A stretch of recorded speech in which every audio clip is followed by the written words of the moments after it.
గుర్రం జాషువా బోయి భీమన్న గారి కంటే సుమారు 15-16 సంవత్సరాలు పెద్ద.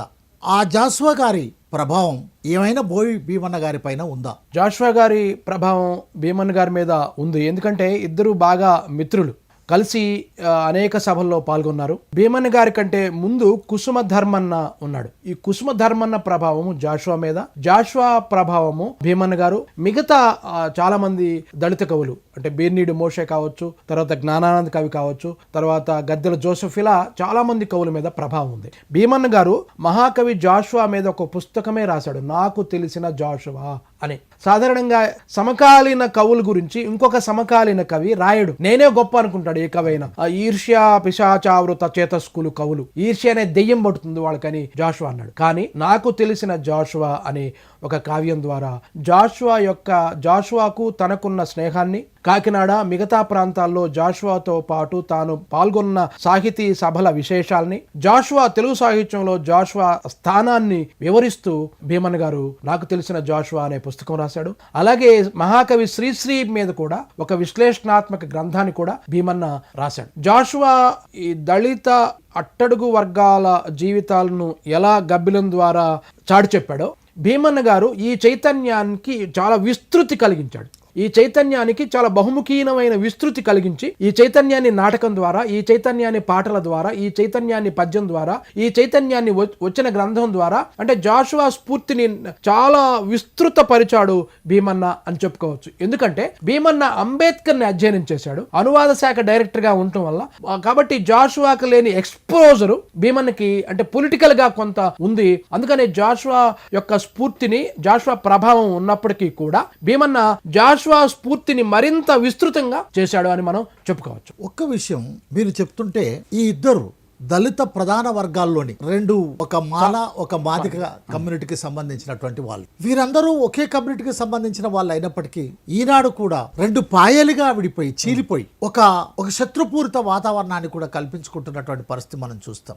కానీ దానికి భిన్నంగా బోయి భీమన్న గారు ఇప్పుడు మీరు చెప్పినట్టుగా విశ్వకవి పైన ఒక కావ్యమే రాశాడు జాషువా గారి పైన. అంటే అంతటి ప్రేమ, అంతటి స్నేహం, మేమంతా ఒకటే అనే భావం ఈనాడు ఎందుకు లేదు? బాగా చెప్పారు. అది రావటానికి ఏం చేయాలంటారు? బాగా చెప్పారు. ఇవాళ ఐక్యత చాలా అవసరం. దారులుగా చీలిపోతున్నాం. ఈ దారులన్నీ కలిసి ఒక మహాప్రస్థానంగా ఏర్పడవలసినటువంటి అవసరం ఉంది. డాక్టర్ బోయి భీమన్న ఆ విషయంలో ఎంత గొప్పగా ఆలోచించాడంటే, ఆయన ఏమన్నా అంటే ఒక పద్యం రాశాడు, కాలము మారిపోయే కలకాలము దాస్యము నిల్వనేరది మాలలు రాజులవుదురు సుమా అని పద్యం రాశాడు. ఆయన ఆలోచించాడు, మాలలు రాజులవుదురు అని ఎందుకు చెప్పాలి, ఒక నిర్ణీత కులాన్నే ఎందుకు ప్రస్తావించాలి, ఇది తప్పు అని ఆ పద్యాన్ని తిప్పి మళ్ళీ కాలము మారిపోయే కలకాలము దాస్యము నిల్వనేరదు మామాలిక రాజులవుదురు సుమా. మామాలు అంటే మాలలు మాదిగలు అనే ఒక పదాన్ని క్రియేట్ చేశాడు. చూడండి ఎంత గొప్ప ఆ రోజుల్లో ఆలోచించాడు. మామాలిక రాజులవుదురు, నేను మామాల ఋషిని అన్నాడు. నేను మాల కులానికి చెందిన వాడిని కాదు, మాదిగ కులానికి చెందిన వాడిని కాదు, నేను మామాల ఋషిని, పాలేరుగా పుట్టితిని, మామాలకు ఋషి వారసత్వం ఆర్జించితిని అని వాక్శ్రీలతను సేవించితి, పాలేరుగా పుట్టి పద్మశ్రీనయ్యని అని చెప్పాడు ఆయన.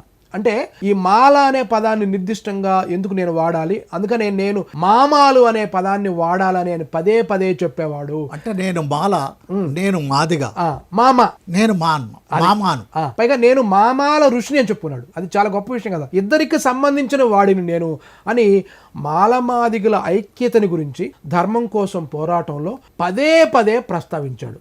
ఏ సంస్కరణ అయినా, ఏ విప్లవమైనా మాలమాదిగల దగ్గర నుంచి ప్రారంభం కావాలి. ఈ సోషలిస్టు సమాజాన్ని నిర్మించే సత్తా వీళ్లకే ఉంటుంది అని డాక్టర్ బాబాసాహెబ్ అంబేద్కర్ లాగా భీమన్న చెప్పాడు. మాలమాదిగల ఐక్యత గురించి పదే ప్రస్తావించాడు. తిక్కన కాలంలో వైష్ణవులు శైవులు ఇద్దరు కొట్టుకునేవాళ్ళు. అందుకని ఆయనకు తలనొప్పి పుట్టి శివుడు విష్ణువు కలిపి ఒక దేవుణ్ణే క్రియేట్ చేశాడు, హరిహరనాథుడు అని. ఇప్పటికైనా వీళ్ళకి బుద్ధి వస్తుందా రాదా అని. హరిహరనాథుడు అలా భీమన్న చాలా గొప్పగా మామాల ఋషిని అని చెప్పుకున్నాడు. అది ఇవాళ ఈ జాతికి అవసరము.